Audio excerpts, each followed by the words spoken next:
Imagine a small, windswept island, a lonely rock in the vast, unforgiving North Atlantic. On this rock stands a lighthouse, a towering sentry meant to guide ships through treacherous waters. It's December 1900. A raging storm whips the seas into a frenzy. A passing steamship, the Arctur, is meant to see a guiding light from the Flannan Isles Lighthouse.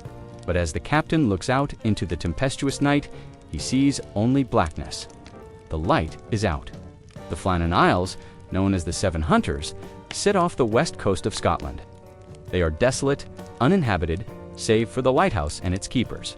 The keepers were men of solitude, used to isolation and the harsh environment. The routine was strict. The work was demanding. They were professionals, and their job was to keep the light burning no matter what. On December 26, 1900, a relief vessel, the Hesperus, finally made its way to the island after being delayed by the same brutal weather. Joseph Moore, the relief keeper, was filled with a growing sense of dread. He fired a signal flare and sounded the ship's horn, but there was no response, no signal back from the island. No one was there to greet them. The landing party, led by Moore, made its way up the steep path to the lighthouse. The silence was unnerving, broken only by the sound of the wind and the cry of gulls. The door was unlocked. The fire in the grate was cold. 2 oilskins thick jackets, meant for foul weather, hung on their hooks, but a third was missing. On the kitchen table, a half-eaten meal sat waiting. It looked as though the men had left mid-bite. The search party checked every room. They went up the spiral stairs to the lantern room. The lamp was clean and full of oil. Everything was in order. There were no signs of a struggle, no broken glass, no overturned furniture, no blood. On December 12th, the log noted a severe gale. The next day, a storm of unprecedented violence. The last entry was on December 15th. It simply read, "Storm ended, sea calm. God is merciful." The 3 men who vanished were Thomas Marshall, James Ducat, and Donald Macarthur. They were experienced keepers. James Ducat, the principal keeper, was a veteran with decades of service.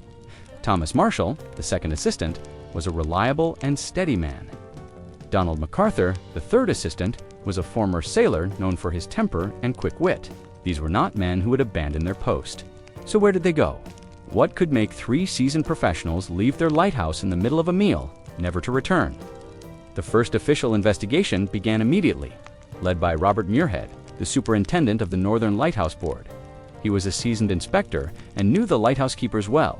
His report noted the strange and inexplicable nature of the disappearance. Muirhead's investigation focused on the logbook. The entries from December 12th to 15th were particularly curious. The log mentioned a storm that was supposedly so violent it terrified the men. This seemed strange to Muirhead. Experienced keepers like Marshall and Ducat would be used to storms. Fear was not a common entry in a lighthouse log. The final log entry from December 15th, "Storm ended, sea calm, God is merciful," was perhaps the most baffling of all. The storm that hit the area was indeed violent, but it did not reach its peak until December 17th. The Arctur, the passing ship that first noticed the light was out, was delayed by 2 days due to the storm. This suggests the keeper's timeline in the logbook was inaccurate, or something else was happening. The logbook and the bizarre entries became a central piece of the puzzle. It suggested the men were not just dealing with the weather, they were dealing with something that had shaken them to their core. Muirhead's report concluded the men were likely swept away by a rogue wave. He reasoned that Macarthur was sent out to secure some equipment left outside during the storm, and the 2 other men went to assist him. A giant wave then washed them all into the sea. This theory, while plausible, has some serious problems. First, the gear left outside was located well above the normal high tide line, and even well above the highest storm waves. For a wave to reach that height, it would have to be colossal, a true freak of nature. Second, why would all 3 men leave the safety of the lighthouse at the same time? It was a cardinal rule for lighthouse keepers to never leave their post. One man was always meant to be inside. The location of the disappearance also created problems for the rogue wave theory. The path to the landing platform was treacherous and would have been impossible to walk on during a storm. The gate to the platform was also found closed and latched. This suggests the men had either been out on the platform and then carefully closed the gate before being swept away, which seems impossible given the circumstances. Or they were not on the platform at all. For a moment, imagine the scene. A half-eaten meal on the table, a clock that has stopped. The absence of 3 men, all in a perfectly kept lighthouse. It's like a photograph of life, suddenly cut short. The mystery deepened. Was it a crime? A fight among the keepers? The men had been confined together for months. They were not without conflict. Donald Macarthur, in particular, was known for his short temper. He was supposed to have a violent fight with one of the others before the disappearance. Was it a murder-suicide? Did one man snap and kill the others, then throw himself into the sea? The lack of any struggle, any blood, or any sign of violence makes this theory unlikely. A violent struggle would have left some trace. The lighthouse was a small, confined space. It would have been difficult to clean up a violent crime without leaving a mark. What if they were not swept away by the sea? What if something else came for them? Something from the island itself? What if they were taken by something unseen, something ancient and malevolent? The local legends of the Flannan Isles are filled with tales of strange beasts and spirits. The island was considered a place of bad luck by local sailors. It was a place to be avoided. The disappearance only added to the island's dark reputation. The mystery of the Flannan Isles Lighthouse remains an open wound in history. It is a story of a place where men vanished, leaving behind a perfectly preserved scene that tells us nothing. A place where the light went out and no one was left to turn it back on. This is just the beginning of the chilling tale of the Flannan Isles. In the next part, we dive deeper into the clues left behind and explore the more fantastical theories that have captured the imagination of so many. If you find stories like this fascinating, you'll want to stick around. Like this video, leave a comment with your own theories, and subscribe to Belmoze so you don't miss the rest of this 5-part series. The Flannan Isles Lighthouse was a place of iron and stone, built to withstand the fury of the North Atlantic. But on December 26, 1900, when Joseph Moore and his relief crew arrived, they found something the builders never intended. They found silence. They found an empty space where 3 men were meant to be. The mystery deepened as they explored the lighthouse, finding a dinner left unfinished and a sense of wrongness that permeated the air. But the most chilling discovery was in the principal keeper's office. On the table, open, lay the logbook. The logbook was the official record of the lighthouse's operations. It was a mundane document filled with entries about weather, maintenance, and the daily lives of the keepers. But in the final days of December, the entries changed. They became a record of dread, a chilling countdown to an unknown event. The first odd entry was on December 12th. The log stated that a severe gale was raging. It said that the wind was howling like a banshee, but that was not all. The entry was written by principal keeper James Ducat. Ducat was a seasoned veteran. He had been a keeper for over 23 years. He had faced countless storms. So why did he describe this one with such a sense of fear? A lighthouse keeper's job was to be stoic, to face the elements without complaint. A seasoned keeper would not use words like severe gale unless the storm was truly extraordinary. But the entries became even stranger. On December 13th, the log noted a storm of unprecedented violence. This entry was written by Thomas Marshall, the second assistant. Marshall, like Ducat, was an experienced keeper. He had served at lighthouses for years. Why would he describe a storm with such powerful language? The most bizarre part of this entry was a detail that defied logic. The log said that Ducat, the veteran keeper, was crying. It said he was in tears and greatly shaken. The log also noted that even Donald Macarthur, the fiery, short-tempered keeper, was silent and praying. This was unthinkable. Macarthur was a brawler. He was a man who solved problems with his fists, not with prayer. The idea of him on his knees, begging for divine intervention, spoke volumes about the keeper's state of mind. What could cause 3 hardened men, 2 of them veterans of the sea, to be so terrified? Was the storm truly that powerful? The log said so, but historical weather reports from the mainland told a different story. The storms were strong but not violent enough to justify such fear.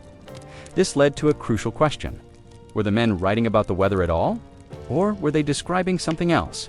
Was the storm a code word, a metaphor for a terrifying experience that they could not describe in plain language? The last entry in the logbook was the most baffling of all. It was written on December 15th, and it was from Marshall. The entry simply read, "Storm ended, sea calm. God is merciful." This entry was found next to a blank space where the entry for December 16th was supposed to be. But the men were gone. They had vanished sometime after this final entry. What was a storm that raged for days and then suddenly ended? What made God merciful? The timing of this entry also created a paradox.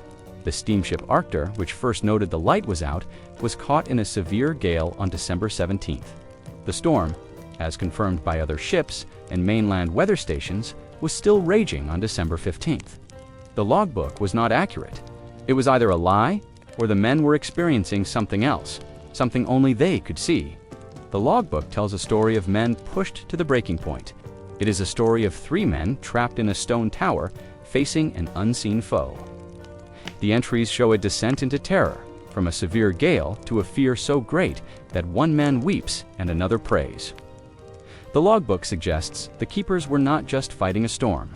They were fighting something that had broken their spirits. It was something that had robbed them of their courage, their composure, and their will to live. The entries in the logbook were a final message. They were a cry for help, a warning. They told a tale of psychological collapse. But what caused this collapse? Was it the isolation, the confinement, the loneliness of a small island in a vast sea?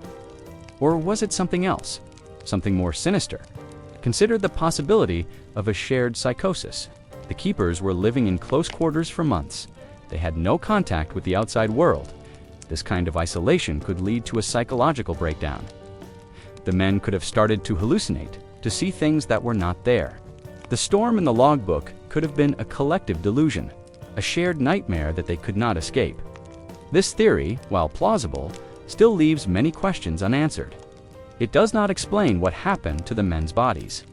It does not explain why they would leave the safety of the lighthouse. What if the men were not just experiencing a psychological breakdown, but were also being haunted? The Flannan Isles were considered sacred ground by local sailors. They were a place of superstition and myth. Tales of giant sea beasts and spectral creatures were passed down through generations. Was there a creature living in the waters around the island? Did it come for the men? Did they see something so terrifying that it drove them to madness and suicide? The logbook is the only real clue left behind. It is a document of despair, a testament to a fear that was so great it drove 3 men to their deaths. It paints a picture of 3 men, isolated from the world, and consumed by a terror that was as real to them as the rock they stood on. It is a haunting document, and it raises a question that has baffled investigators for over a century. What happened to the men of the Flannan Isles Lighthouse? What were they so afraid of? And why did the logbook tell a story that no one else could see? The logbook is a ghost, a whisper in the dark, and its final entries are a riddle that may never be solved. It is a story of a great mystery, and it is a story that has yet to reveal its secrets. It tells us that something terrible happened on that island, but it does not tell us what it was. It just gives us a glimpse into the minds of 3 men in their final days, and it leaves us with a chilling sense of dread. The Flannan Isles Lighthouse stood a lonely sentinel on a remote rock in the vast, churning sea. When the relief ship arrived on December 26, 1900, the crew saw no light, no flag, and no sign of life. A chill settled over the men as the relief keeper, Joseph Moore, rowed to the landing. He climbed the steep stone steps to the lighthouse. The silence was deafening, broken only by the cry of gulls. The front door was unlocked, which was strange, but what he saw inside was even stranger. It was a scene of perfect, eerie stillness, a snapshot of life suddenly interrupted. The main door was found unlocked. This was a small detail, but a significant one. Lighthouse protocol was strict. The door should have been locked to protect the light and its keepers from the elements, and to keep trespassers out. This simple fact suggested that the men had left in a hurry, with no time to follow the rules. Or perhaps they felt no need to. Moore made his way to the kitchen. On the table, he saw a meal. It was half-eaten, as if the men had sat down to eat and then been called away mid-bite. This image of an unfinished meal has become a famous part of the legend. It painted a picture of men who had left their warm, safe home for a sudden and urgent reason. This wasn't an orderly departure. It was a panicked one. The scene grew more unsettling with each discovery. The clock had stopped. A clock in a lighthouse was not just for telling time. It was an essential tool for keeping the light on schedule. Why would it be stopped? Had the keepers been so distracted by whatever was happening that they forgot to wind it? Or had time itself stopped for them? The beds were unmade. This pointed to a scene of men who had just gotten up. This was odd, as the last entry in the logbook was from the evening of December 15th. It was as if they had gone to bed, woken up, and then vanished. There was no sign of a struggle, no broken glass, no overturned furniture. Just the mundane details of a perfectly normal life, suddenly frozen. One of the most confusing parts of the scene was the missing oilskin. An oilskin is a heavy waterproof coat worn by sailors and keepers. There were 3 keepers: Thomas Marshall, James Ducat, and Donald Macarthur. 2 oilskins were hanging on their hooks, but the third was gone. This suggests that one man had gone outside, and the other 2 had followed him without taking the time to put on their own coats. Why would they do that? Why would 2 experienced men run out into a storm or a dangerous situation without their proper gear? This detail gives us a clue, a glimpse of a terrible, sudden event. Perhaps one man went to investigate a noise or a problem, and the other 2, seeing his danger, rushed to help. Theories began to form around this strange and unexplained scene. The official report by Robert Muirhead, the lighthouse superintendent, suggested a massive wave. This theory, while plausible, has problems. For a wave to wash 3 men away, it would have to be colossal, a rogue wave of immense power. And what about the tipped-over chair and the half-eaten meal? Could a wave really cause such a tidy, organized disaster? The scene inside the lighthouse seemed to point to a human cause, not a natural one. Some people believed the keepers had a violent disagreement. One man, Donald Macarthur, was known to have a quick temper. Had a fight broken out, leading to all 3 men falling to their deaths from the cliffs. This theory fits the chaotic scene inside the lighthouse, but it has no evidence to back it up. There was no blood, no signs of a struggle. It seemed unlikely that 3 men could fight to the death and leave no trace of violence behind. The lighthouse was a small, confined space. Any struggle would have left its mark. Other theories were more fantastical. Some people believed a sea serpent or a giant squid had attacked the island, taking the men away.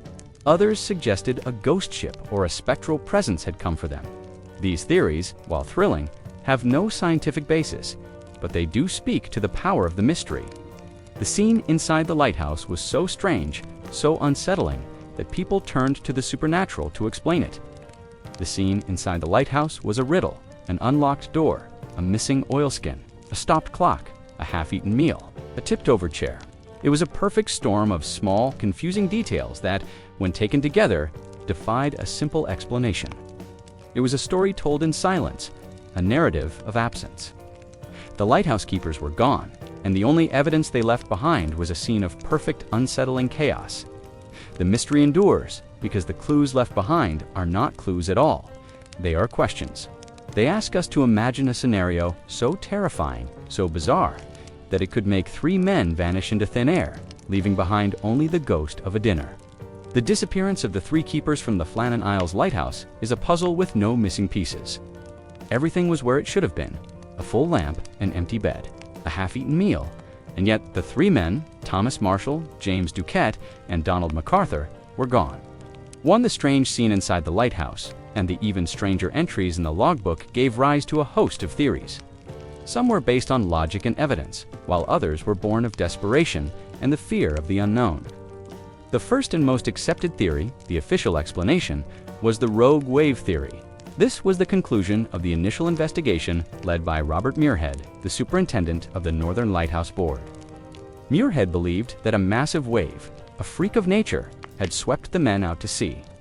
This theory, at first glance, seems to make sense. The storm that was raging at the time was fierce, and a wave of immense size could easily have washed the men away. The missing oilskin, belonging to Donald Macarthur, suggests he went out first, perhaps to secure some equipment on the landing platform. The other 2 men, seeing him in danger, followed him to help. A massive wave then came, washing all 3 into the churning sea below. But the rogue wave theory has some serious holes. The items on the landing platform were found undisturbed. The ropes and equipment were secure. Also, the gate to the platform was found closed and latched. This suggests the men were not on the platform when they vanished. And what about the cardinal rule of lighthouse keeping? One man was always meant to be inside. Why would all 3 men leave the safety of the lighthouse at the same time? Even in an emergency, they were trained to never abandon their post. The men who vanished were seasoned professionals. They were not greenhorns. This single detail makes the rogue wave theory seem weak. The second theory, a more human one, points to a violent disagreement between the men. The three keepers were confined in a small space for months, with no contact with the outside world. This kind of isolation could lead to conflict. Donald Macarthur, in particular, was known for his bad temper. 2, there were rumors that he had gotten into a fight with one of the other men. Could a fight have escalated, leading to one man killing the other 2 and then throwing himself into the sea? Or perhaps, in a moment of rage, one man pushed the others from the cliffs, then, in a fit of despair, took his own life. This theory fits the scene inside the lighthouse, the tipped-over chair, the hasty departure. It suggests a moment of chaos, of human violence that left no trace. But there was no blood, no signs of a struggle. A violent fight in a confined space would have left some kind of evidence. The lack of any forensic evidence makes this theory unlikely. The third theory, a more psychological one, is a shared psychosis. The men, isolated from the world, began to hallucinate. The extreme loneliness could have caused a collective mental breakdown. The storm in the logbook may not have been a storm at all, but a delusion shared by the three keepers. They may have believed they were being attacked by something, an imaginary foe, and in their panic, they ran from the lighthouse and were washed away by a real wave, or they simply jumped from the cliffs. This theory explains the strange entries in the logbook, the fear and the weeping of a seasoned keeper. But it too leaves many questions unanswered. Why would all three men share the same delusion? And why would they leave the lighthouse with such haste? Beyond the plausible, there are the supernatural theories. The Flannan Isles were considered a place of bad luck by local sailors. Tales of sea serpents, ghosts, and mythical creatures were common. 3 was a sea monster responsible for the disappearance, a colossal squid, or a giant serpent that came to the island and took the men away. Or was it a ghost ship, a spectral vessel that lured the men to their deaths? These theories are exciting and they capture the imagination, but there is no evidence to support them. They are born from a desire to find a compelling story where there is none. Another supernatural theory, a more religious one, suggests that the men were taken by divine or demonic forces. The final logbook entry, "God is merciful," could be read as a final statement of faith before being taken. Were they abducted by aliens? Or was it a divine act, a rapture that took the men to another realm? This theory, while intriguing, is not based on any scientific evidence. It is a story told to explain the unexplainable. The mystery of the Flannan Isles is so enduring because none of the theories fully explains the facts. The rogue wave theory fails to explain the missing oilskin, the locked gate, and the breach of protocol. The murder theory fails to explain the lack of any forensic evidence. The psychological theory fails to explain why all three men would share the same delusion. And the supernatural theories, while fun to imagine, have no basis in reality. The case remains officially unsolved. The truth of what happened to the three keepers of the Flannan Isles Lighthouse on that cold December night in 1900 remains a secret lost to the waves. The Flannan Isles Lighthouse stands on a lonely rock, a beacon in the vast empty sea. It is a beautiful structure, a monument to human ingenuity and the enduring spirit of sailors. But for over a century, it has also been a symbol of a great unsolved mystery. The disappearance of Thomas Marshall, James Ducat, and Donald Macarthur has become a legend of the sea, a story whispered in coastal towns and passed down through generations. The legend of the Flannan Isles keepers has taken on a life of its own. It has been immortalized in art and literature, each telling adding a new layer to the mystery. The most famous is a poem by Wilfred Wilson Gibson, titled Flannan Isle. Written in 1912, it is a haunting narrative of the events, told from the perspective of the relief keeper. The poem, with its vivid imagery of the untouched meal and the empty, desolate island, solidified the mystery in the public imagination. It added details like the logbook entries that spoke of a storm so great it made men cry and pray. It is important to note that many of these logbook details were inventions of the poem, creative embellishments that have since become ingrained in the popular story. The real logbook was far more mundane. The story has inspired other works of art.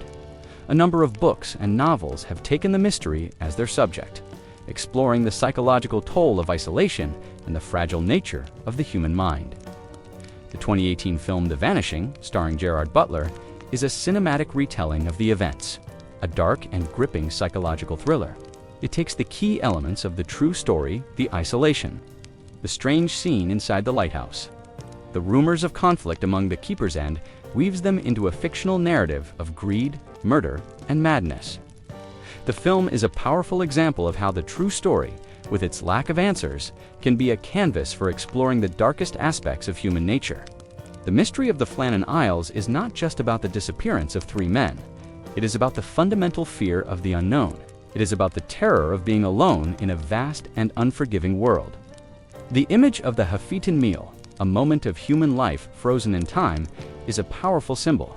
It speaks to the suddenness of the disappearance, a moment where 3 men simply ceased to exist, leaving no trace behind. This image, more than any other, has made the story so compelling. It is a ghost in a machine, a human presence in a silent, empty space. The mystery endures, because it can be interpreted in so many ways. For some, it is a story of a tragic accident, a testament to the brutal power of the sea. For others, it is a tale of human frailty, of men driven to madness by isolation. And for still others, it is a supernatural story, a haunting tale of ghosts and legends. The lack of a definitive answer allows us to fill in the blanks with our own fears and our own imaginations. It is a mirror that reflects what we want to see. The legend of the Flannan Isles is more than a historical event. It is a modern-day myth, a cautionary tale about the dangers of the unknown, a story that reminds us that even in the most well-built structures, human life can be as fragile as a ghost. The lighthouse, now automated, still stands on that lonely rock, a silent witness to a story that may never be fully told. The legend of the Flannan Isles Lighthouse has had a profound impact on the culture of the sea. It has become a symbol of the dangers faced by those who work in remote and isolated places. It is a tribute to the bravery and resilience of lighthouse keepers, men who faced a constant battle against the elements and the crushing weight of loneliness. The mystery, though a sad one, has brought attention to a profession that was once vital but is now largely forgotten. The story of the vanished keepers has ensured that their names, Ducat, Marshall, and Macarthur, will be remembered long after their light has been extinguished. This is the end of the legend of the Flannan Isles. The story has been told, but the mystery remains. The sea holds its secrets close, and the men of the lighthouse have become part of its silent, endless rhythm. If you enjoyed this 5-part series, please show your support by liking this video, leaving a comment with your own theories, and subscribing to Belmoze for more chilling and unsolved mysteries from history.